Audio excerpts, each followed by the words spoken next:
Hello and welcome to episode 51 of the Victorian Studio podcast. My name is Maureen and I'm coming to you from Winnipeg, Manitoba, Canada on Tuesday, November the 8th, 2016. Welcome to all new and returning viewers. I really do appreciate you taking some time out of your day to spend with me in my studio. This week I have some knitting to share with you, a little bit of sewing, a little bit of yarn dyeing, and some acquisitions that have arrived in the mail. Well, over the last couple of weeks, we were busy getting ready for Halloween and then, of course, cleaning up after Halloween. So at the end of the episode, I'll have some pictures of our decorations and some pumpkin carving that I did. I still have lots of fun preparing for Halloween night, even though we get far less children than we used to around here, but it still was very, very fun. So I hope everyone had a safe and happy Halloween. So also over the last week, we had an end of an era in our house. When hubby and I were first married in 1980, one of our first big purchases was a waterbed. And back then you could get waterbeds that were baffleless. That is, they were just one big plastic container for water without any divisions or anything. So it was the old style, very fluid waterbed. And up until last week, we still had our waterbed. We've had to change the mattress maybe 3 times over the last, 36 years, so that's pretty good. But we decided that since we're both getting older, that it was time to change from the waterbed mattress to a standard mattress. So we headed over to IKEA and got a new mattress and new pillows. And why am I telling you all this? Well, this has to do with some of my sewing that I've done last weekend. Since we had the new mattress and new pillows, I thought it was time for some new bedding. So I got out the sewing machine and went to a fabric store that was having a 50% off sale and sewed up some new sheets and pillowcases. So even though it was kind of boring sewing, I won't bore you with all the details. It was fun to be able to make our own sheets in some unique fabric that you wouldn't normally find. So it was really nice to have the bed kind of redone. We still have the same frame. It's a queen size waterbed with padding on the sides and double pedestal. We have 12 drawers under our waterbed, so it's fairly high. And now with the mattress in there, it's even higher now, but I really love it. The new mattress is really comfortable. And I really thought, and hubby thought, it would take us some time to get used to going from a waterbed to a regular bed again. But I think the one that's having the biggest challenge to the change is Dakota, our black cat. She sleeps with us every night. And she's really been kind of put out that the bed no longer sloshes around and that she finds it as comfortable, I think, as the old waterbed. But I think she's getting used to it too. So that was a big change around here. And like I say, on the weekend, I had a lot of fun sewing up some new sheets and pillowcases. And I have some more fabric that I'm going to be making another set as well. And it wasn't just as boring as just doing seams around the edges.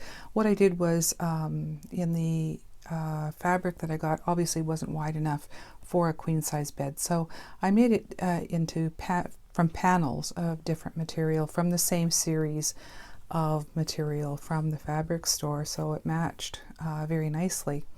But I did some French seams, which I had never done before, and I saw how to do that on Katie at Inside Number 23's podcast, and so I thought when I was making the sheets, this would be a perfect time to try out French seams for myself, and they turned out beautifully and they were perfect for sheets. So I was really pleased with how everything turned out.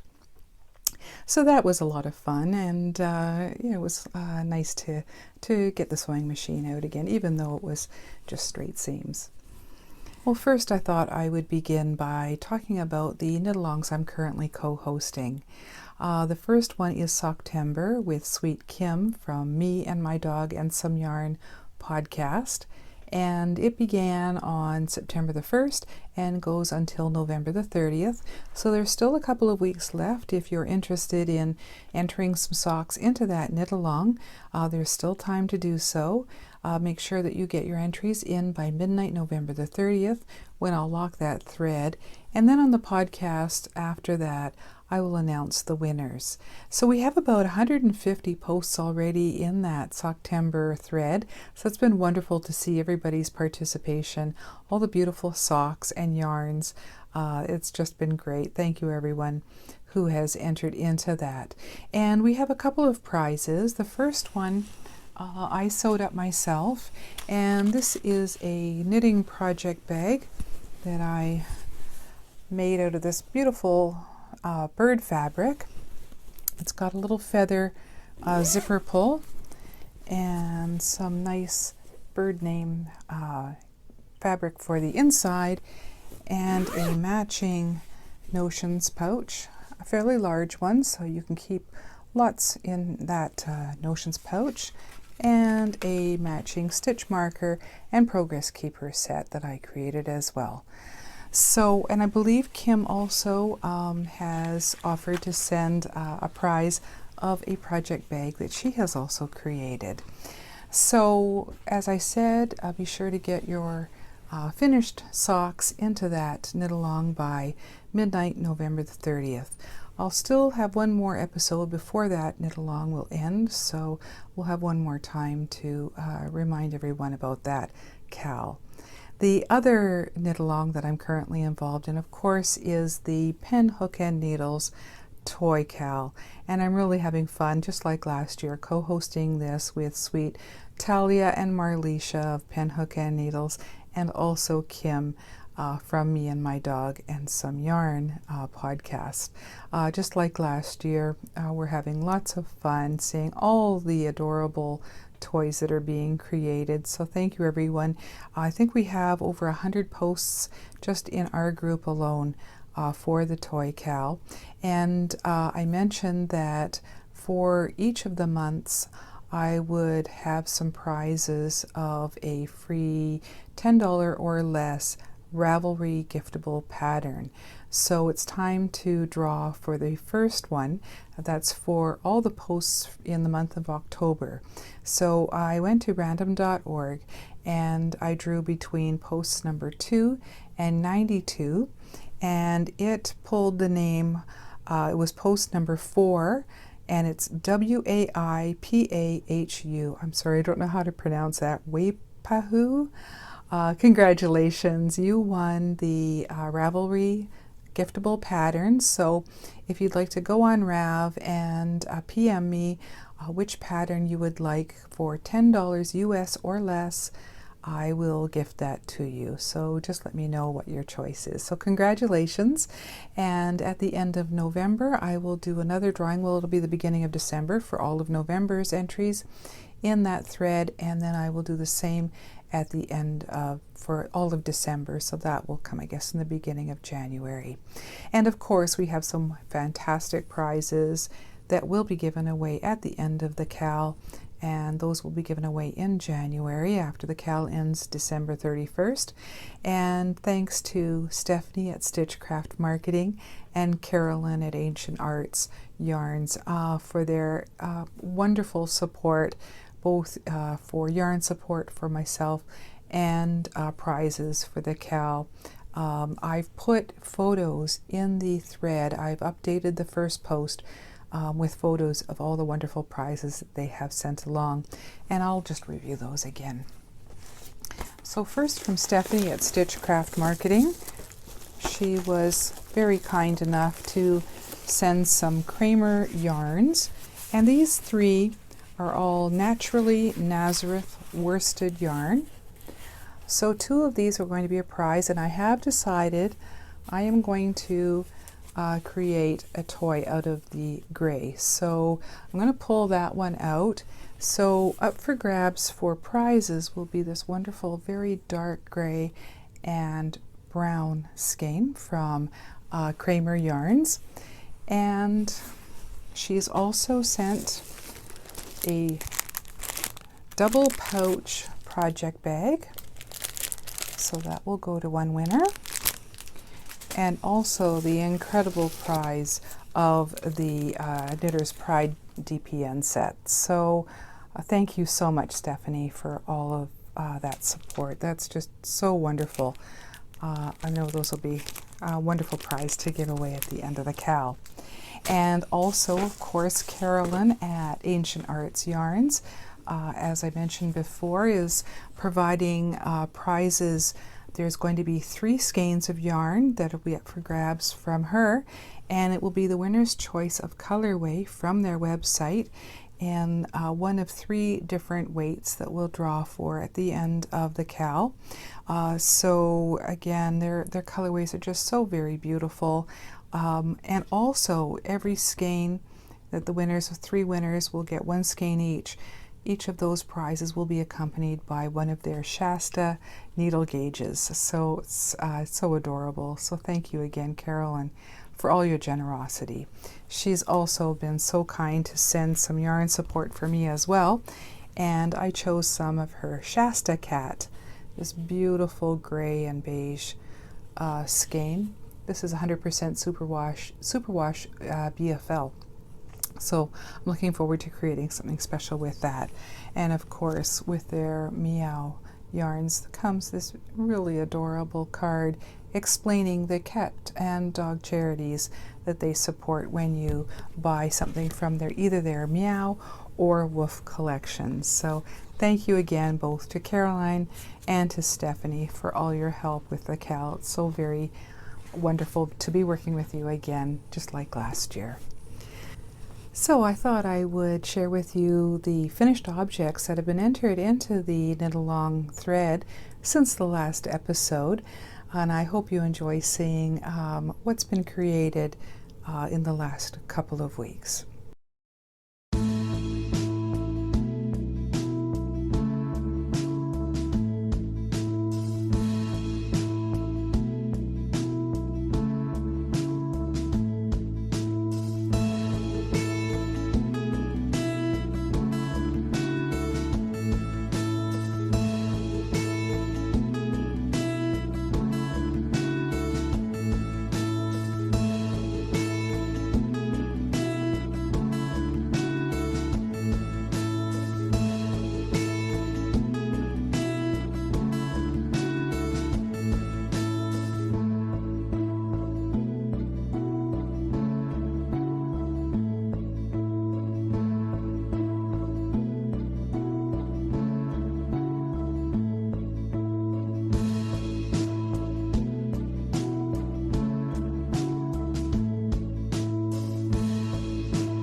Those toys are just so very cute. Well done, everyone. I really enjoy putting those slideshows together and showing off all the finished projects so far. So over the last couple of weeks, I've also been busy getting some knitting done. Because of the Harry Potter knit-along over at the O-Loops group, had deadlines for 3 of their challenges. I was busy trying to finish up my 3 projects, and I was lucky enough to do so. I had already shared with you the Cursed Child project that I did with some children's Gryffindor socks. So I got that done first, and then I did my owl for the Fantastic Beasts challenge. And so I only had 1 project left that I had to get completed by October the 31st, and luckily I did that with a couple of days to spare. So I actually moved it to the O-Loops bag that I got from Lydia. This was in their kit for the Jack Skellington Nightmare Before Christmas kit. So I thought I would just pop it in here because I'm now using my Harry Potter bags for my November challenges that I'll share with you in a few minutes. So this was the pair of socks that I was working on for my main challenge. And we had to do something that had to do with flight or wings. And Lydia, who is the O-Loops yarn dyer, also is a designer, and she designed these socks.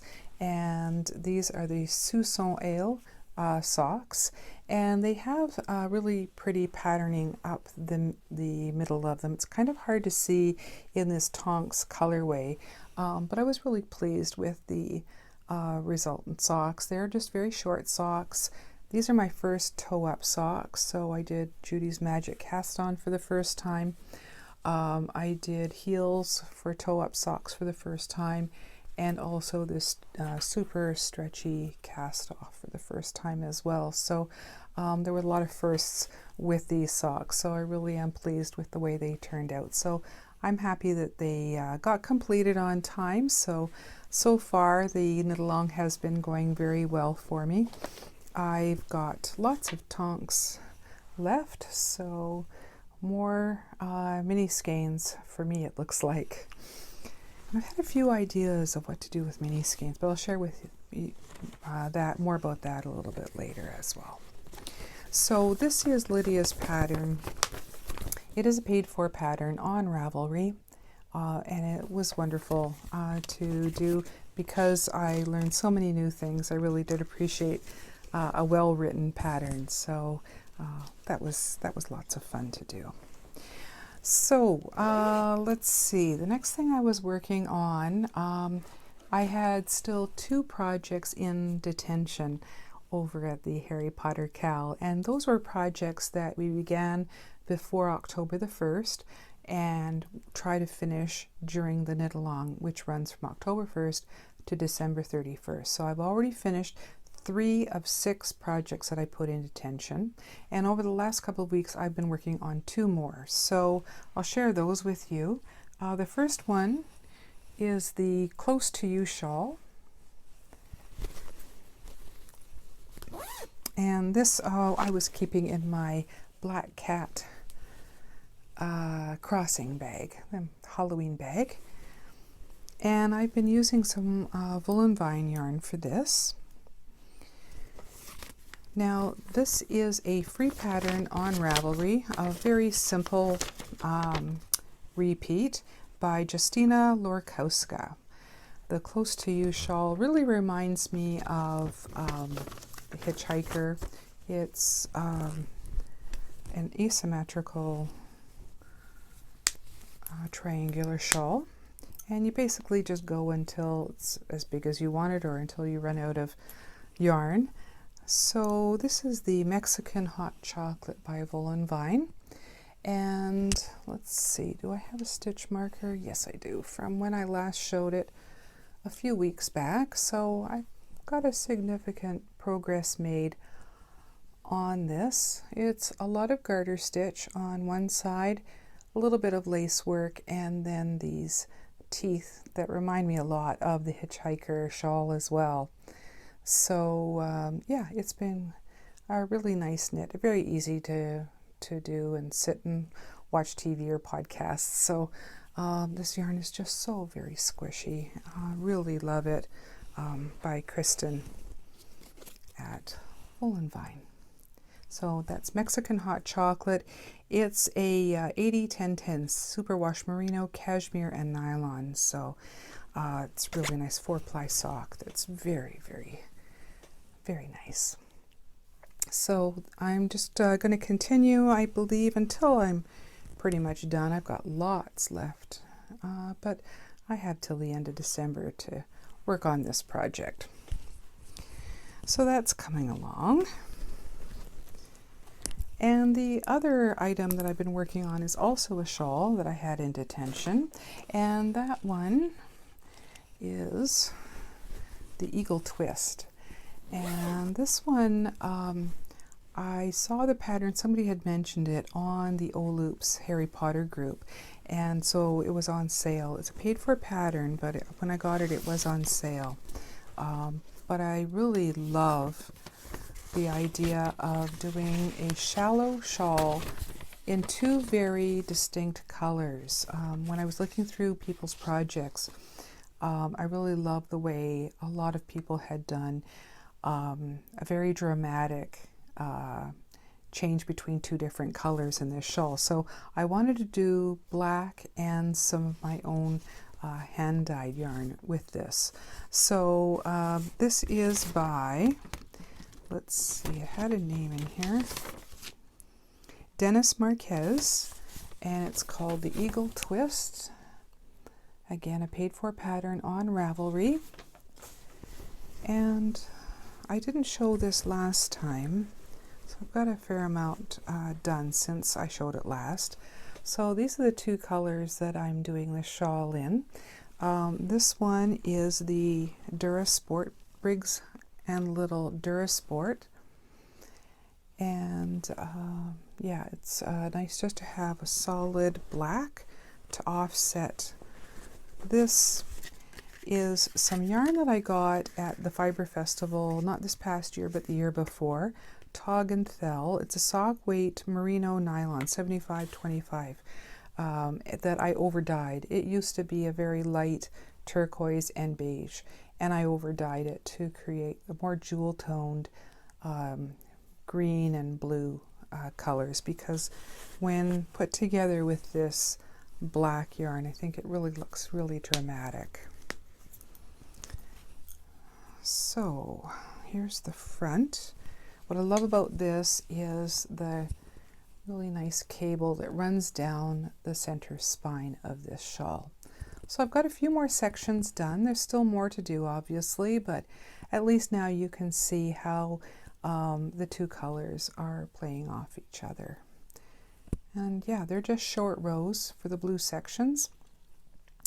And as I said, just some knitting across, a little bit of cable work in the center in the black, and then across to the other side as well. So yep, it's really coming along. I'm really pleased with the progress so far. So I'll continue working on that one as well. And this one, I'll probably have yarn left over. I probably will only make it as long as the pattern mentions. I won't make it too big because it is very wide but shallow, so that'll be a nice different shape to a shawl than normal. So that's another project currently on the go. Well, now that it's November, there are 3 new challenges over at the Oloops Harry Potter Knit Along. Again, for the next month, we have to do a main challenge and 2 extra credit challenges. So I thought I'd share with you my progress on all 3 of those projects. First, one of the extra credit challenges that I'm doing is a cable project, and I'm got it in my Harry Potter Hogwarts bag here that I made. In the new movie Fantastic Beasts and Where to Find Them, which is coming out very, very shortly, it is set in a time before Hogwarts and Harry Potter, and it's set in America. And there is a new school there, and it has 4 houses, just like Hogwarts, and one of them is a Serpentine school house. And so if we did a project with cables, that counted towards completing this challenge. So I love cables, and I was very, very lucky to have been kindly gifted a cable pattern for my birthday from Sweet Valeria. Valeria, thank you so much for this owl fingerless mittens pattern. And this is by Crystal Liebrink. And I just love this pattern, the way the cables make these little owls on the back of the mittens. So I went to our local yarn shop, Wolseley Wool, and picked up just some cascade yarn in this, it's like a hunter green color. And this is just 100% superwash wool. The color, it doesn't have a name, it just has color 866. But I really love the green, and it's so soft. It's really nice for mittens. And so I thought these would make some nice mitts, but instead of fingerless mitts, I changed the pattern up just a little bit, and I completed them, finished them up to make fully closed mittens. So here is the first one. I did this just in a couple of hours on the weekend. So here's the little owl on the back. I hope you can see that okay. So it's just a 2x2 rib on the cuff, then the cable work to create the owl, and I just finished off by closing up the mitt just in regular stockinette, as well as the thumb as well. So fits really well. I really love this little pattern. I think the most difficult thing of the whole pattern is finding suitable buttons to create the owl's eyes with. And I have a jar of buttons that I've collected over the past few years in this antique jar, and I have another jar as well full of buttons, but it's so difficult to find 4 that are identical. I would find 2 that were the good size and perfect color, and that would be it, or 3. But then I finally found these little yellow ones, 4 of them, so that was good. So it's always nice having a good supply of vintage buttons to go through. So yeah, I'm liking that project so far. It's very easy, really quick, really nice project to do, to get off the needles pretty quick because the yarn is heavier. It goes really, really quickly. And speaking of using heavier yarns, my next project is also using a thicker yarn, and even though it's for socks, I thought I would make a nice heavy set of house socks for myself. And I'm using some yarn that I dyed up myself back in January. This is one of the first skeins of yarn that I ever dyed up, and again it's Cascade 220. So I'm keeping that in my other Harry Potter themed bag that I made. And this time I'm just using my own vanilla sock pattern, but I had to adjust it a little bit because it's a heavier weight yarn rather than a regular fingering weight. So this is, as I mentioned, Cascade 220, and it was my first attempt at dyeing yarn at home last January. I really like this yellow, and there's bits of red, black, and then those combinations created some browns in there. And at first it made me think of the Gryffindor common room because of the yellow and the red, the Gryffindor colors, and then the black, kind of the sooty big fireplace that's in the common room. And then the browns reminded me of all of the heavy leather in the room and on the books and that kind of thing as well. So what I thought I would do is make these socks with a contrasting cuff, heel, and toe. So I wanted to recreate some of the colors out of this. So over the past weekend I did another just partial skein to go with this using some of the same dyes, and I really like the way that turned out. I really don't have a name for them, but I think they'll go together pretty well. So I started on the first sock just in the last day, and again, because it's such heavy wool, it is going along really, really quickly. So it's just a cuff down, my favorite. I think I do prefer the cuff down socks a 2x2 rib, and I believe I only did about 10 rows of 2x2 rib instead of the usual 20, and then I did about 30 rows of stockinette, and I've stopped here so that I can start the other sock. I'll go down to the same level, and then I think I'm going to start with a short row heel and then the foot, but the short row heel will be in the contrast color, and then the toe of the foot again with the contrast. So I'm looking forward to seeing how that turns out. It's the first time I've ever used the contrasting colors in the socks. So they'll be shorter socks, but heavier. They'll be nice and thick, which will be good for this winter. So that's my free Dobby socks. Dobby is a house elf in the Hogwarts universe that is freed because he has given us socks. So if you're a Harry Potter fan, you know that story. So that's why we were asked to do some socks for that extra credit challenge. So that won't take too long either. And then the third project that I'm doing for that knit along is a shawl for the main challenge. And we were asked to do something that is both light and dark. So one skein of yarn had to be a light color and the other had to be dark. So what I decided to do was use the yarn that Lydia had dyed up and sent to me in my Gryffindor welcome package. And that was a pinks and reds colorway called The Letters from No One. And I'll just get out the skein here to show you. Here we go. So this is the one I'm using for my light part of this challenge, and I'm doing a shawl in this. And because there are pops of black in that colorway, I decided to pair it up with black. So I think that's going to look really nice. And the pattern that I chose for this challenge is again another one from Lydia Brown from O'Loops. And she has written this one called Brave at Heart. And it's a shallow scarf. It's not very big.